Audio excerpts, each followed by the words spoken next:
ಎಲ್ಲರೂ ಹೇಗಿದ್ದೀರಾ? ನಾವು ಸ್ಕಿನ್ ಕೇರಲ್ಲಿ ಮಾಡೋ ಮೇಜರ್ ಮಿಸ್ಟೇಕ್ ಏನು ಅಂದರೆ ಟೋನರ್ ಅಪ್ಲೈ ಮಾಡ್ತೀವಿ, ಮಾಯ್ಶ್ಚರೈಸರ್ ಅಪ್ಲೈ ಮಾಡಲ್ಲ. ಈ ಥರ ಏನಾರ ಒಂದು ಮಿಸ್ಟೇಕ್ ಮಾಡೇ ಮಾಡ್ತೀವಿ. ಆ ಥರ ಏನು ಮಿಸ್ಟೇಕ್ ಇದೆ ಯಾವ ರೀತಿ ಯೂಸ್ ಮಾಡೋದು ಅಂತ ನಾನು ಹೇಳ್ತಾ ಇದ್ದೀನಿ ನೋಡಿ.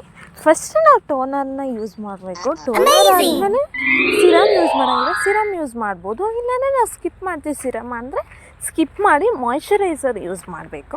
ಮಾಯ್ಶ್ಚರೈಸರ್ ಆದಮೇಲೆ ಸನ್ಸ್ಕ್ರೀನ್ ಮಸ್ಟ್ ಶುದ್ಧ ಸನ್ಸ್ಕ್ರೀನ್ ಅಪ್ಲೈ ಮಾಡಲೇಬೇಕು. ಅಪ್ಲೈ ಮಾಡಾದಮೇಲೆ ನಾವು ಆಚೆ ಹೋಗಬೇಕು.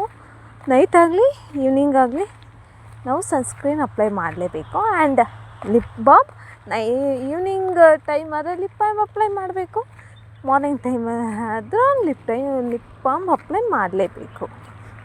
ಆ್ಯಂಡ್ ಐ ಕ್ರೀಮ್ ಬಂದುಬಿಟ್ಟು ಈವ್ನಿಂಗ್ ಅಪ್ಲೈ ಮಾಡಬೇಕು. ಸೊ ನೋಡಿ, ಸ್ಕಿನ್ ಇವೆಲ್ಲ ನಾವು ಪ್ರಾಪರಾಗಿ ಫಾಲೋ ಮಾಡೋದ್ರಿಂದ ನಮ್ಮ ಸ್ಕಿನ್ನು ತುಂಬ ಚೆನ್ನಾಗಿ ಒಳ್ಳೆ ಬೇಬಿ ಸಾಫ್ಟ್ ಸ್ಕಿನ್ ಥರ ಇರುತ್ತೆ. ಈ ಥರ ಸ್ಕಿನ್ ನಿಮಗೂ ಬೇಕು ಅಂದರೆ ಫಸ್ಟು ನೀಟಾಗಿ ಸ್ಕಿನ್ ಕೇರ್ ಮಾಡಿ. Thank you.